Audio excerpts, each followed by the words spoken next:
هارد لك ايه؟ هارد لك ايه؟ هي دي كوره. يقول لي حاجه غير كده يبقى حمار، ما ينفعش يعني. كلنا بنلعب كوره يعني، مش قصه يعني. عندنا فيديو.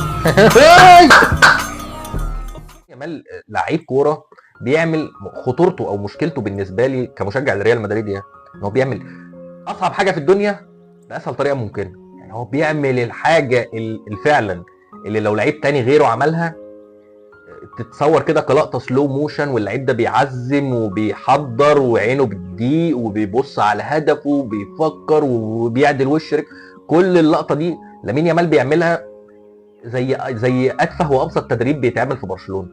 بتتعمل بمنتهى السهوله وبمنتهى اليسر وبطريقه ما بتفاجئوش. يعني لامين يامال لا، كل المحيط اللي حواليه لما بيعمل لقطه اعجازيه زي دي تلاقي اللعيبه كلها منبهره وحاطه ايديها على هو بيبقى فرحان. بس اصل انا عارف في نفسي ده، انا بعرف اعمل ده عادي يعني.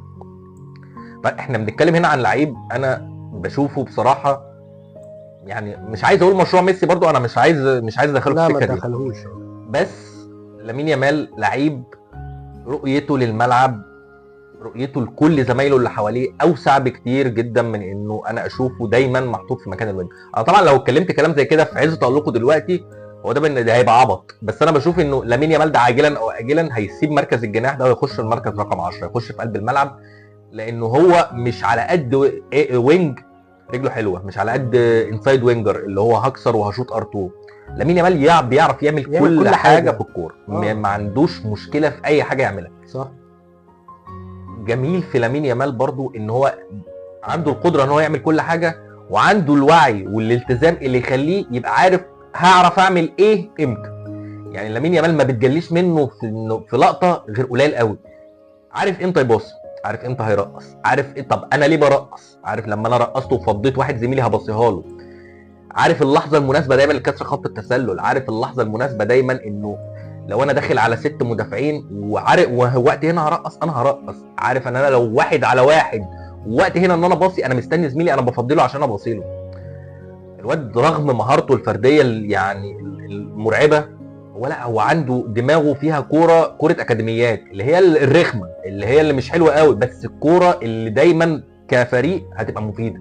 ان هي كتيم موجود على ارض الملعب احنا محتاجين ده، محتاجين مهارتك دي بس متوظفه في اطار الفريق. تمام.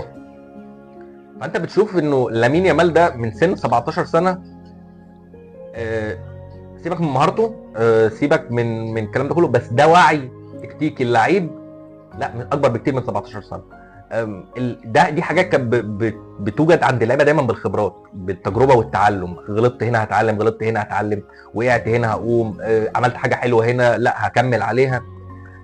تحس ان الحاجات دي بيلت ان في السوفت وير عنده. هو نازل بنسخه برو ماكس، نازل بنسخه بيعرف يعمل كل حاجه فعلا.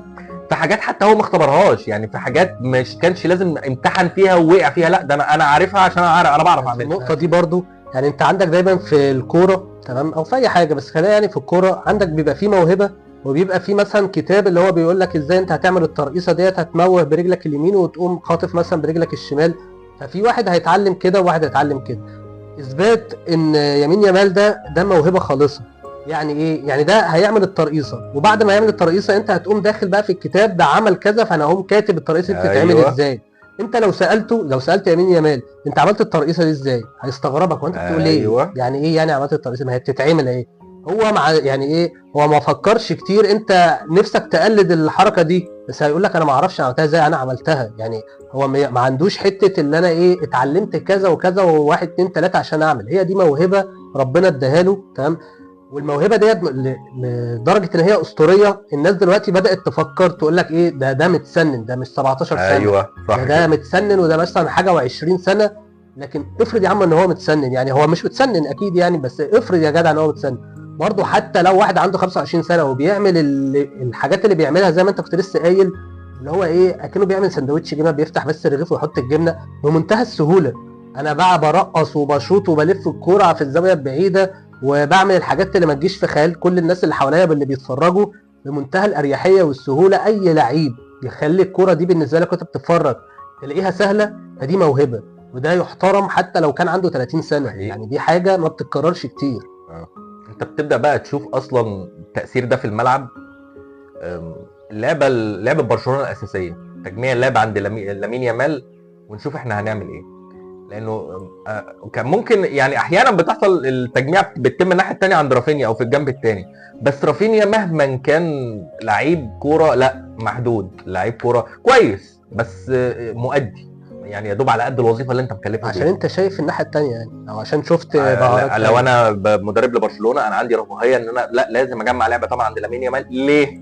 لانه لامين يامال انت دلوقتي فعلا بتشوف في اي مدافع بيقف قدامه، ابدا لاحظها دلوقتي من دلوقتي واتفرج على لما لامين يامال يستلم اتفرج بص على عينين المدافع عينه فيها قله حيله، لان هو فعلا لامين يامال حلك الوحيد ان انت دايما جابره ان هو مش عادل وشه ناحيه الملعب، ان هو جاي بظهره، وده مش حل ضمانك، لا ده حل بقلل خطورته بس. انما وانس ان لامين يامال قدر ان هو يلاقي المساحه ان هو يعدل وبص وشه كله مساحه الملعب مفتوحه قدامه، مش محتاج يعمل حاجه عشان اوصل رساله للمدافع ان خلاص انت اتقضى عليك، انت خلاص دلوقتي انت خرجت بره اللعب، لانه اصلا هقفل عليه ايه؟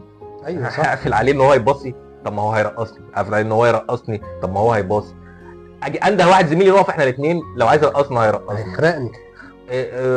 انده اثنين مدافعين نقف هنكتفه، طب ما هو انا كده فضيت مساحه للي جاي قدامي. فوجود لامين يامال بوشه ناحيه الملعب 90% من ازمه هجوم برشلونه اتحلت، لانه خلاص احنا كده دلوقتي يلا يا جماعه نبدا نعمل الحاجه السهله. الحاجه الصعبه ايه؟ ان احنا نوصل لامين يامال في مكان يقدر يتنفس فيه. الحاجه السهله ايه؟ ان كل واحد بقى يشوف مكانه، لان كده كده لامين يامال هيعمل الحاجه اللي توصلنا دايما في مكان الخطوره. ف كنز عند برشلونه والله. وانا بالنسبه لي كمشجع لريال مدريد انا يعني اليوم اللي مشي فيه ميسي من برشلونه كان يوم عيد بالنسبه لي، انا كنت بزغرط. فانا مش مستعد خالص ان انا يعني اعيد سيناريو تاني لعيب من لعيب عنده 17 سنه تاني واستحمل 10 سنين تانيين. فيعني ربنا يكرمه بس في حته بعيد عننا، يعني نشوف اي حته تانيه